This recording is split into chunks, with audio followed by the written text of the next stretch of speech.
സ്വന്തമെന്ന് ഇടതു വലതുപക്ഷങ്ങൾ ഒരുപോലെ വിശ്വസിക്കുന്ന നിയമസഭാ മണ്ഡലം. കൂത്തും കൂടിയാട്ടവും ക്ഷേത്രകലകളും പശ്ചാത്തലമൊരുക്കുന്ന ഇരിങ്ങാലക്കുടയിൽ മൂന്ന് മുന്നണികളും ആത്മവിശ്വാസത്തിൽ. കൃഷിക്കും വ്യവസായത്തിനും മണ്ഡലത്തിൽ ഒരുപോലെ പ്രാധാന്യം. 2001 വരെ UDFനെയും LDFനെയും മാറി മാറി പിന്തുണച്ച ഇരിങ്ങാലക്കുട UDFിലെ അഡ്വക്കേറ്റ് തോമസ് ഉണ്ണിയാടന് ഹാട്രിക് വിജയമാണ് നൽകിയിരുന്നത്. 2016, 2021 തെരഞ്ഞെടുപ്പുകളിൽ UDFനെ മണ്ഡലം കൈവിട്ടു. വ്യക്തിബന്ധങ്ങൾ മുതലാക്കി മണ്ഡലം തിരിച്ചുപിടിക്കാമെന്ന വിശ്വാസത്തിലാണ് 7ാം വട്ടം ഉണ്ണിയാടൻ ഇപ്പോൾ കളത്തിലിറങ്ങുന്നത്. UDFിലെ അസ്വാരസ്യങ്ങളും യൂത്ത് കോൺഗ്രസ് പരസ്യമായി രംഗത്ത് വന്നതും ആശങ്കയാണ്. കേരള കോൺഗ്രസിൽ നിന്നും മണ്ഡലം ഏറ്റെടുക്കണമെന്നായിരുന്നു കോൺഗ്രസിൻ്റെ ആവശ്യം. മറ്റൊരു സ്ഥാനാർത്ഥിയെ നിർത്തണമെന്ന ആവശ്യവും ഉയർന്നിരുന്നു. എന്നാൽ ഉണ്ണിയാടന് പകരക്കാരനില്ല എന്നതാണ് യാഥാർത്ഥ്യം. മാറിയ കാലത്തിനനുസരിച്ചുള്ള മാറ്റത്തിൻ്റെ വികസനമാണ് ഉണ്ണിയാടൻ പറയുന്ന വികസന മുഖമുദ്ര.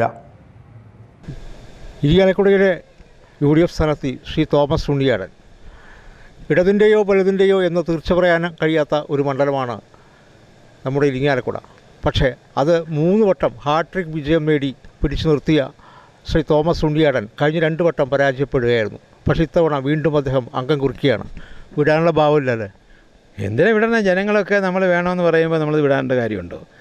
2001-ലും 2006-ലും 2011-ലും ഈ മണ്ഡലത്ത് ഐക്യജനാധിപത്യ മുന്നണിയുടെ മണ്ഡലമാക്കി മാറ്റിയ ഒരു എളിയ സഹോദരനാണ് ഞാൻ.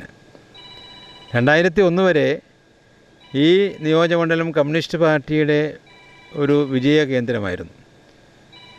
അവിടെ കമ്മ്യൂണിസ്റ്റ് പാർട്ടിയുടെ സഹായമില്ലാതെ ആർക്കും വിജയിക്കാനായിട്ട് കഴിഞ്ഞില്ല. പക്ഷേ 2001-ൽ ഐക്യ ജനാധിപത്യ മുന്നണി വലിയ വിജയം കൈവരിച്ച നിയോജകമണ്ഡലമാക്കി ഈ നിയോജകമണ്ഡലത്തെ നമുക്ക് മാറ്റാനായിട്ട് കഴിഞ്ഞു. അതുകൊണ്ട് അവസാനിച്ചില്ല.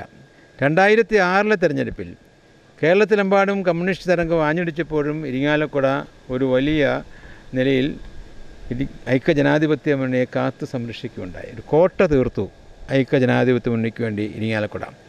വീണ്ടും 2011-ൽ തെരഞ്ഞെടുപ്പ് നടന്നപ്പോൾ അന്ന് ഐക്യ ജനാധിപത്യ മുന്നണി സ്ഥാനാർത്ഥിയായിട്ട് മത്സരിച്ച എളിയവനായി എനിക്ക് കിട്ടിയത് ഇരിങ്ങാലക്കുട നിയോജകമണ്ഡലത്തിൽ ഏറ്റവും വലിയ ഭൂരിപക്ഷമാണ്. ഒരാൾക്കും അത്ര ഭൂരിപക്ഷം ഇതുവരെ കൊടുത്തിട്ടില്ല.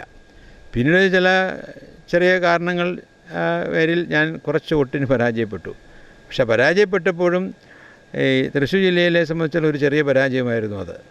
ഇത്തവണ എനിക്ക് കാണാനായിട്ട് കഴിയുന്നത് ഇരിങ്ങാലക്കുട നിയോജകമണ്ഡലത്തിലും കേരളത്തിലെമ്പാടും ഐക്യ ജനാധിപത്യ മുന്നണിക്ക് അനുകൂലമായിട്ടുള്ള ഒരു തരംഗമാണ്. ആ തരംഗത്തിൽ ഇടതുപക്ഷ കോട്ടകൾ തകരും. ഐക്യ ജനാധിപത്യ മുന്നണി വലിയ നില വിജയിക്കും. ഇരിങ്ങാലക്കുട 2011-ലെ തെരഞ്ഞെടുപ്പിന് ശേഷം കമ്മ്യൂണിസ്റ്റ് കോട്ടയൊന്നും ആയിട്ടില്ല. എങ്കിലും കമ്മ്യൂണിസ്റ്റുകാരായിട്ടുള്ള എൻ്റെ പ്രിയപ്പെട്ട ബഹുമാന്യരായിട്ടുള്ള ജനപ്രതിനിധികൾ ഇവിടെ നിന്നുണ്ടായി. എങ്കിലും ഞാൻ പറയുന്നു, ഇത്തവണ ആ കഴിഞ്ഞ 2 തവണത്തെ പരാജയം മറികടന്ന് വലിയ ഭൂരിപക്ഷത്തിൽ ഐക്യ ജനാധിപത്യ മുന്നണി വിജയിക്കും. ഞാൻ ഈ നാട്ടിലും ഗ്രാമത്തിലും നഗരത്തിൽ പല ഭാഗങ്ങളിലുമൊക്കെ ചെല്ലുമ്പോൾ ആവേശഭരിതരായ ജനക്കൂട്ടത്തെയാണ് എനിക്ക് കാണാനായിട്ട് കഴിയുന്നത്. എല്ലാവരുടെയും മനസ്സെന്ന് പറയുന്നു ഇവിടെ ഐക്യ ജനാധിപത്യ മുന്നണി സ്ഥാനാർത്ഥി വിജയിക്കുമെന്ന്. അവരുടെ അഭിപ്രായങ്ങൾ വിശ്വാസത്തിലെടുക്കുന്നൊരു സാഹചര്യമാണ് ഇപ്പോൾ നമുക്ക് വേണ്ടത്. അങ്ങനെ സാഹചര്യം നോക്കുമ്പോൾ നല്ല ഭൂരിപക്ഷത്തോടു കൂടി ഐക്യ ജനാധിപത്യ മുന്നണി സ്ഥാനാർത്ഥി ജയിക്കും. 2 അക്കത്തിൽ കൂടുതൽ, അതായത് 10,000-ലധികം വോട്ടുകളുടെ ഭൂരിപക്ഷത്തിൽ ഐക്യ ജനാധിപത്യ മുന്നണി സ്ഥാനാർത്ഥിയെ വിജയിക്കുന്ന സാഹചര്യം ഇരിങ്ങാലക്കുടയിൽ നിന്നുണ്ടാകും. കഴിഞ്ഞ തവണ തോമസ് ഉണ്ണിയാടനോട് മത്സരിച്ച ബിന്ദു ടീച്ചർ തന്നെയാണ് ഇത്തവണയും മത്സരിക്കുന്നത്. ഒരേ സ്ഥാനാർത്ഥികൾ തന്നെയാണ്. പിന്നെ നാട്ടുകാരനായ സന്തോഷ് ചെറാക്കുളവും ഉണ്ട്. ബിന്ദു ടീച്ചർ ഞങ്ങളോട് കുറച്ച് നേരത്തെ പറഞ്ഞത് അവർ നിരവധി വികസന പ്രവർത്തനങ്ങൾ, കാരണം അവർ വെറുമൊരു MLA മാത്രമല്ല മന്ത്രി കൂടിയായിരുന്നു. എങ്ങനെയാണ് അത്തരമൊരു അവകാശവാദങ്ങളെ, വികസനത്തിൻ്റെ അവകാശവാദങ്ങളെ തോമസ് ഉണ്ണിയാടൻ വിലയിരുത്തുന്നത് ഇരിങ്ങാലക്കുടയിൽ? എനിക്ക് ബിന്ദു ടീച്ചറുടെ എല്ലാ ബഹുമാനവുമുണ്ട്, ആദരവുമുണ്ട്. പക്ഷേ ബിന്ദു ടീച്ചർ ഒരു മന്ത്രി എന്ന നിലയിൽ പൂർണ്ണ പരാജയമായിരുന്നു. ഉന്നത വിദ്യാഭ്യാസ വകുപ്പ് മന്ത്രി എന്ന നിലയിൽ വളരെ വലിയ ബുദ്ധിമുട്ടാണ് കേരളത്തിനുണ്ടാക്കിയത്. കേരളത്തിലെ ഒരു സർവകലാശാലയിൽ പോലും വൈസ് ചാൻസലർ ഇല്ല. കേരളത്തിലെ പല ഗവൺമെൻറ് കോളേജുകളിലും പ്രിൻസിപ്പൽമാരില്ല. പരീക്ഷ എഴുതാത്ത ആളുകൾ ജയിക്കുന്നു. ഡിഗ്രി പാസ്സാകാത്തവന് പോസ്റ്റ് ഗ്രാജുവേഷൻ അഡ്മിഷൻ കിട്ടുന്നു. റിസർച്ച് പേപ്പറിലൊക്കെ എല്ലാ വിഡ്ഢിത്തരങ്ങളും എഴുതി വയ്ക്കുന്ന ആളുകൾക്ക് ഡോക്ടറേറ്റ് കൊടുക്കുന്നു. ഇത്രമാത്രം ഉന്നത വിദ്യാഭ്യാസ മേഖലയെ തകർത്ത ഒരു കാലഘട്ടം നമ്മൾ ഓർക്കുകയാണ്. എത്രയോ ബഹുമാന്യരായിട്ടുള്ള വ്യക്തിത്വങ്ങളുണ്ടായിരുന്നു. മുണ്ടശ്ശേരി മാഷെ പോലുള്ള, രാഷ്ട്രീയമല്ലല്ലോ ഞാൻ പറഞ്ഞത്, നല്ല വ്യക്തിത്വങ്ങളുണ്ടായിരുന്നു. കേരളത്തിൻ്റെ ഏറ്റവും വലിയ സമ്പത്ത് തന്നെ പിറന്നു വീഴുന്ന ഓരോ കുട്ടിക്കും അടിസ്ഥാന വിദ്യാഭ്യാസം ഉറപ്പാക്കി കൊടുക്കുന്ന നാടാണ് കേരളം. സമ്പൂർണ്ണ സാക്ഷരതയുള്ള നാടാണ് കേരളം. ലോകത്തിലെ മറ്റ് നാടുകളേക്കാൾ പ്രാധാന്യമുള്ള മനുഷ്യ വിഭവശേഷിയുള്ള നാടാണ് കേരളം. ആ മനുഷ്യ വിഭവശേഷിയെ വേണ്ട തരത്തിൽ ഉപയോഗപ്പെടുത്തുന്ന ഒരു സന്ദർഭം എന്ന് പറയുന്നത് ഉന്നത വിദ്യാഭ്യാസം ലഭിക്കുന്ന കാലഘട്ടത്തിലാണ്. ആ ഉന്നത വിദ്യാഭ്യാസം ശ്രേഷ്ഠകരമായി കൊടുക്കാൻ കഴിയാത്തൊരു മന്ത്രിക്ക് എങ്ങനെയാണ് ഒരു നിയോജകമണ്ഡലത്തിൽ MLA എന്നതിൽ വിജയിക്കാൻ പറ്റുക? അപ്പോൾ ആ വകുപ്പ് മുഴുവൻ താറുമാറാക്കിയ ഒരു തരത്തിലും ഒരു മന്ത്രി എന്ന നിലയിൽ, ഉന്നത വിദ്യാഭ്യാസ വകുപ്പ് മന്ത്രി എന്ന നിലയിൽ ഇരിക്കണം എന്ന് പറഞ്ഞാൽ അത് ആളുകൾക്കിടയിൽ വലിയ ബുദ്ധിമുട്ടുണ്ടാക്കിയിട്ടുള്ള കാര്യമാണ്. ആ മന്ത്രിയെ വ്യക്തിപരമായി കുറ്റപ്പെടുത്തുകയല്ല, മന്ത്രിയുടെ പെർഫോമൻസ് എല്ലാവരും കണ്ടുകൊണ്ടിരിക്കുകയല്ലേ. പ്രത്യേകിച്ച് ഇംഗ്ലീഷ് സാഹിത്യത്തിൽ ഡോക്ടറേറ്റ് കിട്ടിയ ഒരു സഹോദരിയല്ലേ. അപ്പോൾ ആ നിലയിലുള്ള ഒരു പെർഫോമൻസ് എല്ലാ മേഖലയിലും വേണ്ടേ? ശരി. എൻ്റെ അടുത്ത ചോദ്യം, ശ്രീ സുരേഷ് ഗോപി കഴിഞ്ഞ ലോക്സഭാ തെരഞ്ഞെടുപ്പിൽ ഇവിടെ മത്സരിക്കുമ്പോൾ അദ്ദേഹം ഇരിങ്ങാലക്കുട നിയമസഭാ മണ്ഡലത്തിൽ നിന്നടക്കം ഒരു നേരിയ മാർജിനിൽ അദ്ദേഹം മുന്നിട്ട് നിന്നു എന്നാണ് അറിയാൻ കഴിഞ്ഞത്. അത് ഈ തെരഞ്ഞെടുപ്പിൽ, ഈ നിയമസഭാ തെരഞ്ഞെടുപ്പ് ഏതെങ്കിലും ഇതിൽ പ്രതിഫലിപ്പിക്കുന്നു എന്ന് കരുതുന്നു? അങ്ങ് ഇതിനു മുമ്പ് ചോദിച്ചൊരു ചോദ്യത്തിന് ഞാൻ ഉത്തരം പൂർത്തിയാക്കിയില്ലായിരുന്നു, അതുകൂടെ ഒന്ന് പറഞ്ഞോട്ടെ. അത് ഉന്നത വിദ്യാഭ്യാസ വകുപ്പിൻ്റെ കാര്യം ഞാൻ പറഞ്ഞു, അത് ഫെയിലറായി. ഒരു MLA എന്നതിലും ഫെയിലറായി. ഒരു പുതിയ വികസനവും നല്ല വികസന പദ്ധതി കൊണ്ടുവന്നിട്ടില്ല. തോമസ് ഉണ്ണിയാടൻ ഐക്യജനാധിപത്യ മുന്നണി ഗവൺമെൻറ് കാലഘട്ടത്തിൽ, പ്രത്യേകിച്ച് ഉമ്മൻചാണ്ടി മുഖ്യമന്ത്രിയായ സമയത്ത് കൈമാണി സാർ ധനകാര്യമന്ത്രിയായപ്പോൾ കൊണ്ടുവന്നിട്ടുള്ളതാണ് ഈ ഡാണ ചന്തക്കുന്ന് വികസനവും, ഈ കോർട്ട് കോംപ്ലക്സും, ഈ ജനറൽ ആശുപത്രിയും, ഇന്ന് ഇരിങ്ങാലക്കുടയിൽ തല ഉയർത്തി നിൽക്കുന്ന എല്ലാ വികസന കാര്യങ്ങളും ഐക്യജനാധിപത്യ കാലഘട്ടത്തിൽ ഐക്യജനാധിപത്യത്തിൻ്റെ പ്രതി എന്ന നിലയിൽ ഗവൺമെൻറ് സഹായത്തോട് ഞാൻ കൊണ്ടുവന്നതാണ്. അതിന് ചില തുടർച്ച മാത്രം നടത്തുന്നു, അതും പൂർത്തീകരിച്ചിട്ടില്ല. എന്നിട്ടും പറയുന്നു ഞാൻ വികസനം കൊണ്ടുവന്നു. ഒരു നല്ല വികസനം അടുത്ത് ആത്മാർത്ഥമായി ചൂണ്ടിക്കാണിക്കാൻ അവർക്ക് മനസ്സുണ്ടോ? ഇങ്ങനെ നമ്മൾ കൊണ്ടുവന്ന കാര്യങ്ങൾ പോലും അവരുടേതാണെന്ന് ചിത്രീകരിക്കുന്ന രാഷ്ട്രീയ മാന്യതയില്ലാത്തൊരു കാര്യം ചെയ്യരുത് കേട്ടോ. അത് ജനങ്ങൾ കണ്ടുകൊണ്ടിരിക്കുകയല്ലേ, പരിഹസിക്കില്ലേ? അതൊട്ടും വേണ്ട. പിന്നെ എന്നെ സംബന്ധിച്ചിടത്തോളം അങ്ങ് ചോദിച്ച ഇപ്പോഴത്തെ ചോദ്യം, അതായത് സുരേഷ് ഗോപി ലോക്സഭാ തെരഞ്ഞെടുപ്പിൽ വിജയിച്ചു. ഇവിടുന്ന് വലിയ വോട്ടിൻ്റെ ഭൂരിപക്ഷത്തിൽ ജയിച്ചത് ഇരിങ്ങാലക്കുട ഉൾപ്പെടെയുള്ള നിയമമണ്ഡലത്തിൽ നിന്ന് 11,000 വോട്ടിൻ്റെ ഭൂരിപക്ഷം, ചെറിയ വോട്ടിൻ്റെ വലിയ ഭൂരിപക്ഷം ജയിച്ചു. പിന്നീട് ത്രിതല പഞ്ചായത്ത് തെരഞ്ഞെടുപ്പിൽ അതെല്ലാം പോയില്ലേ? ഇപ്പോൾ അദ്ദേഹത്തെക്കുറിച്ച് മതിപ്പുണ്ടോ എനിക്കറിയില്ല, ജനങ്ങൾ വിജയിച്ചിട്ടെ. ഇപ്പോൾ ജനങ്ങൾ എല്ലാവരും തന്നെ ആ ഒരു വിജയം നമ്മുടെ സുരേഷ് ഗോപിക്ക് കൊടുത്തതിൽ തൃപ്തരാണോ? ഇനി സംശയമുണ്ട്.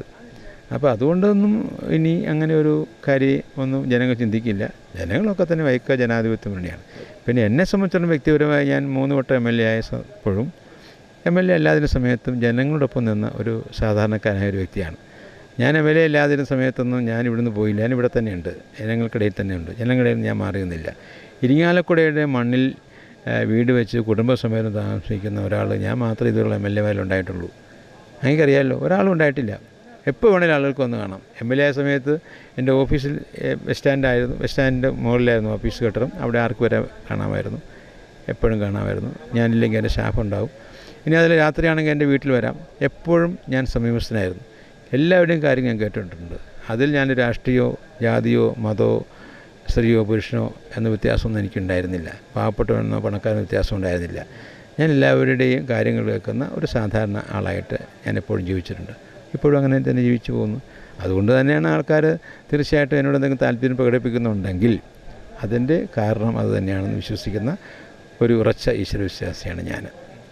ഓക്കെ, നേരത്തെ പറഞ്ഞ ഡാണ ചന്തക്കുന്ന് വികസനം, അതുപോലെ തന്നെ കോർട്ട് സമുച്ചയം, ഇതെല്ലാം ഐക്യജനാധിപത്യ മുന്നണിയുടെ കാലത്ത് ശ്രീ തോമസ് ഉണ്ണിയാടൻ കൊണ്ടുവന്നതാണെന്ന് പറഞ്ഞു. അതിൻ്റെ തുടർച്ച മാത്രമാണ് ബിന്ദു ടീച്ചർ ഒരു MLA എന്ന നിലയ്ക്ക് നടപ്പാക്കിയതെന്ന് പറഞ്ഞു. ഇനി എന്താണ് ഇനി അടുത്ത 5 കൊല്ലത്തേക്ക് ഒരു MLA ആയി ശ്രീ തോമസ് ഉണ്ണിയാടൻ തിരഞ്ഞെടുക്കപ്പെടുകയാണെങ്കിൽ എന്തായിരിക്കും അങ്ങയുടെ തുടർച്ച? ഞാൻ 10 വർഷങ്ങൾക്ക് മുമ്പ് നടപ്പിലാക്കിയ വികസന കാര്യങ്ങൾ ഇനി അത് മാത്രം പോരാ, അത് അന്നത്തെ കൺസെപ്റ്റായിരുന്നു. ഇനി ഞാൻ ആഗ്രഹിക്കുന്നത് 50 വർഷം ഇവിടെ മുന്നിൽ കാണും. 50 വർഷത്തേക്ക് കൂടി നമ്മൾ ചിന്തിക്കണം. ഇപ്പോൾ ഞാൻ കേരളത്തിൽ ആദ്യമായി എല്ലാ കുട്ടികളെയും കമ്പ്യൂട്ടർ വിദ്യാഭ്യാസം കൊടുത്ത ഒരു നിയോജകമണ്ഡലമാക്കി ഇരിങ്ങാലക്കുടയെ മാറ്റി. ഇനി കമ്പ്യൂട്ടർ വിദ്യാഭ്യാസം കൊടുക്കേണ്ട കാര്യമില്ല, അവിടെ AI കൊടുക്കണം, ആർട്ടിഫിഷ്യൽ ഇൻ്റലിജൻസ് കൊടുക്കണം. ഇപ്പോൾ നമ്മൾ ജനറൽ ആശുപത്രി കൊണ്ടുവന്നു. അപ്പോൾ ഇനി കൂടുതൽ മോഡേണായ സൗകര്യങ്ങൾ, എക്യുപ്മെൻറ്റ്സ്, മറ്റ് സാങ്കേതിക വിദ്യകൾ കൊണ്ടാകണം. അതുപോലെ സിവിൽ സ്റ്റേഷൻ കൊണ്ടുവന്നു, പല ഓഫീസുകൾ ഒരു ഓഫീസിന് കീഴിൽ കൊണ്ടുവന്നു. അവിടെ എന്തെങ്കിലും സൗകര്യം മെച്ചപ്പെടുത്തണം. അവിടെ ലിഫ്റ്റോ മറ്റു കാര്യങ്ങളോ സംവിധാനങ്ങളൊക്കെ ഉണ്ടാക്കി കൊടുക്കണം. അപ്പോൾ കോടതിയുമായി ബന്ധപ്പെട്ട കാര്യങ്ങൾ നമ്മൾ കൊണ്ടുവന്ന പഴയ വികസനങ്ങൾ തന്നെ മാത്രം പോരാ. അതുമാത്രം ഇനി പറഞ്ഞു പോയിട്ട് കാര്യമില്ല. പുതിയ മുന്നേറ്റത്തിനനുസരിച്ച് ശാസ്ത്ര സാങ്കേതിക വൈജ്ഞാനിക ബൗദ്ധിക മേഖലയിലേക്ക് വലിയ മാറ്റം ഉണ്ടായിട്ടില്ലേ? എല്ലാം വലിയ മാറ്റം. ആ മാറ്റത്തിനനുസരിച്ച് മാറണം. ലോകത്തിലുണ്ടാകുന്ന മാറ്റങ്ങളനുസരിച്ച് ഇരിങ്ങാലക്കുടയും മാറണം. അതിനനുസരിച്ചൊരു അപ്ഗ്രഡേഷൻ. ഡിജിറ്റൽ മേഖലയാണ്. നമുക്കറിയാം, ഒരു വിവരസാങ്കേതിക മേഖല വലിയ കുതിച്ചുചാട്ടം നടന്നുകൊണ്ടിരിക്കുക. ഇപ്പോൾ നമ്മുടെ ചെറുപ്പക്കാർ അവരാണ് പൂർണ്ണമായിട്ട് വിവരസാങ്കേതിക വിദ്യയിലേക്ക് മിടുക്കന്മാരായിട്ടുള്ളത്. പക്ഷേ നമ്മുടെ മുതിർന്ന തലമുറ അതിലേക്ക് വരണ്ടേ? ഇപ്പോൾ ഏതൊരു കാര്യത്തിനും നമുക്ക് പോകണമെങ്കിൽ ഓഫീസിൽ പോകണ്ട, ഒരു മൊബൈൽ ഫോണോ കമ്പ്യൂട്ടറോ ഉണ്ടെങ്കിൽ നമുക്ക് അവിടെ നിന്ന് ഏത് ഫീസ് അടയ്ക്കാം. നമ്മുടെ ഭൂനികുതി അടയ്ക്കാം, ഇലക്ട്രിസിറ്റി ഫീസ് അടയ്ക്കാം, എന്ത് ബസ് വേണമെങ്കിൽ ബസ് ബുക്ക് ചെയ്യാം, ഫ്ലൈറ്റ് ബുക്ക് ചെയ്യാം, ട്രെയിൻ ബുക്ക് ചെയ്യാം, എല്ലാം കഴിയും. പക്ഷേ ഇതൊരു മുതിർന്ന തലമുറയ്ക്ക് അറിയില്ല. അതുകൊണ്ട് അവരെ കൊണ്ട് ഇതിലേക്ക് കൊണ്ടുവരണം. അപ്പോൾ അങ്ങനെ വേണമെന്നുണ്ടെങ്കിൽ അതിൽ നമുക്കൊരു അവരെയൊക്കെ അതിൽ സാക്ഷരരാക്കണം. തന്നെയല്ല, സാക്ഷരരാക്കിയ പോലെ അവർക്കൊരു സ്മാർട്ട് ഫോൺ ഉണ്ടാകണം. എല്ലാ കുടുംബത്തിനും സ്മാർട്ട് ഫോൺ ഉറപ്പാക്കുന്ന ഒരു സാഹചര്യം കേരളത്തിൽ ആദ്യമായി ഞാൻ ഉണ്ടാകും. ഡിജിറ്റൽ ഇൻക്ലൂഷൻ എല്ലാവരെയും അതിലേക്ക് കൊണ്ടുവരുന്ന ഒരു കേരളത്തിലെ ആദ്യത്തെ നിയോജകമണ്ഡലമാക്കി ഇരിങ്ങാലക്കുടയെ മാറ്റും. സമ്പൂർണ്ണ ഡിജിറ്റൽ എല്ലാവരെയും അതിലേക്ക് ഇൻക്ലൂഡ് ചെയ്യും. അതുപോലെ എൻ്റെ ചിഹ്നം ഓട്ടോറിക്ഷ കേട്ടോ, സാധാരണക്കാരുടെ ചിഹ്നമാണ്. എൻ്റെ മനസ്സിലെ ആഗ്രഹമുണ്ട്, ഈ അംഗീകൃത ഓട്ടോറിക്ഷ സ്റ്റാൻഡുകളെല്ലാം ആദ്യമായി ഞാനത് ഹൈടെക് ഓട്ടോറിക്ഷ സ്റ്റാൻഡുകളാക്കി മാറ്റും. എൻ്റെ ചിഹ്നമാണ്. രക്തം വീർപ്പാക്കി പണിയെടുക്കുന്ന ഓട്ടോറിക്ഷ ഡ്രൈവർമാർ വിശ്രമിക്കട്ടെ, അവിടെ അവർ കാറ്റുകൊള്ളട്ടെ, അവർ മൊബൈൽ ഫോൺ ചാർജ് ചെയ്യട്ടെ. എല്ലാ ചാർജ് ഞാൻ പറയാണ്ടിരുന്നു, ചാർജിങ് പോയിൻ്റ് അടക്കം കേരളത്തിലൊരു പുതിയ മാറ്റം ഉണ്ടാക്കും. ഈ സാധാരണക്കാരെ ഞാൻ ഉയർത്തിക്കൊണ്ടുവരും. അങ്ങനെ പുതിയ മാറ്റം ഉണ്ടാക്കും. പിന്നെ എല്ലാ മേഖലയിലും. അപ്പോൾ നിങ്ങൾക്കറിയാമല്ലോ, നിങ്ങളൊക്കെ ഈ മാളയിലൊക്കെയുള്ള എൻ്റെ സഹോദരങ്ങളാണല്ലോ. ഈ കൊടുങ്ങല്ലൂർ ഷൊർണൂർ റോഡിൽ എന്തോരം ബസ് അപകടം ഉണ്ടാകും. ഞാൻ പറയും, ഇനി അമിതമായ വേഗതയിൽ വണ്ടി ഓടിക്കുന്നൊരു സാഹചര്യം ഒഴിവാക്കാൻ എല്ലാ നടപടി സ്വീകരിക്കും. അതിനകത്ത് റീഷെഡ്യൂൾ ചെയ്യണമെങ്കിൽ ടൈം റീഷെഡ്യൂൾ ചെയ്ത് നമ്മൾ അതിലേക്കാണ്. ഈ ഒരു ജീവൻ പോലും ഈ റോഡിൽ പൊലിയാതിരിക്കാനുള്ള കർക്കശമായ നിലപാട് സ്വീകരിക്കും. അപ്പോൾ നമ്മുടെ കുട്ടികൾ, യുവാക്കൾ മയക്കുമരുന്നിന് വല്ലാതെ അടിമകളായിരിക്കുക. രക്ഷപ്പെടുത്തണ്ടേ? ശക്തമായ നടപടി അത് നിയമപരമായും നയപരമായും ഒക്കെ എടുക്കുന്നൊരു സാഹചര്യം ഉണ്ടാകും. ഈ മാറിയ കാലത്തിനനുസരിച്ച് ഒരുപാട് മാറി ചിന്തിക്കുന്ന, ഒരുപക്ഷെ പഴയ തലമുറയിൽ നിന്നുകൊണ്ട് പുതിയ തലമുറയേക്കാൾ വേഗത്തിൽ ചിന്തിക്കുന്ന ഒരു സ്ഥാനാർത്ഥി കൂടിയാണ് ശ്രീ തോമസ് ഉണ്ണിയാടൻ. എല്ലാ ഭാവങ്ങളും തരുന്നു. വീണ്ടും അങ്ങേക്ക് ഇരിങ്ങാലക്കുടയിൽ വിജയിക്കുമാറാകട്ടെ. Thank you. Okay, thank you very much.